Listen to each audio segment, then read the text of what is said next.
you set up a meeting on, where the church is going to go in terms of gay. Everybody who's been a member of the church in the last 400 years shows up. So the place was just packed with people. They were swinging from the chandeliers. It was just crazy. And so I had a packed house to tell them, I am gay. I've always been gay. I've been trying to tell the world all these years I'm gay. And the only thing I regret is that I haven't done it sooner. The message that we want to convey when someone listens to the Second Sunday podcast is really that there's a space for Black queer people to discuss and explore spirituality and faith, and to share the stories of their faith and spirituality journeys. So our podcast is about finding, keeping, and losing faith. That's our tagline. And really the stories that we've shared through interviewing people and conversation have spanned all across those categories. And so I feel like Second Sunday is an opportunity for folks to realize that their story is part of a much bigger narrative, that they don't have to kind of suffer through it alone. And while we don't offer answers, we certainly do hope to be kind of a light or a little comfort along the way.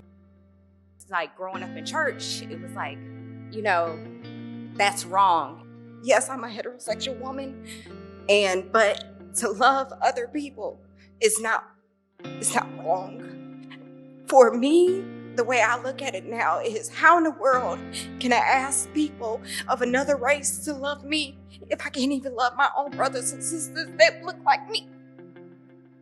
I wanted to tell those stories, and it is those stories that inspired me to want to center us and to also call to account what's happening and why this harm was occurring in the first place.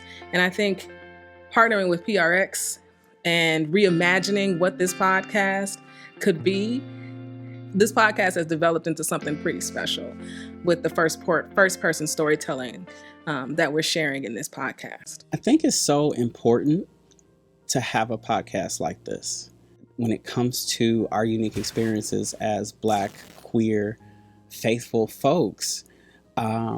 Those stories are kind of isolated and separated, and maybe it's part of a larger documentary, or maybe it's part of a written anthology.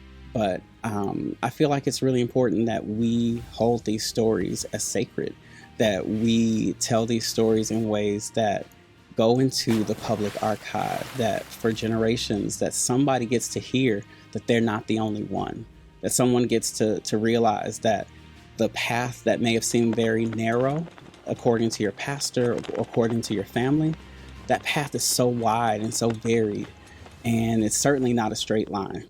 I didn't even know how many different ways we needed to and could promote the podcast. Mm-hmm.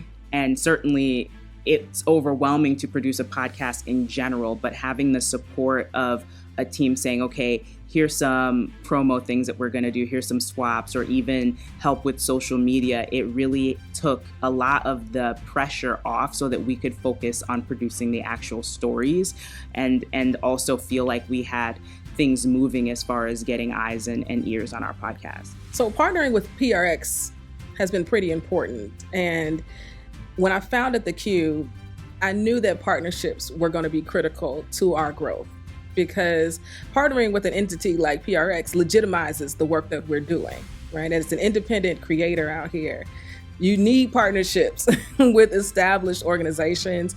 You need recognition to say that was good, for other people to believe that the work you're doing is good.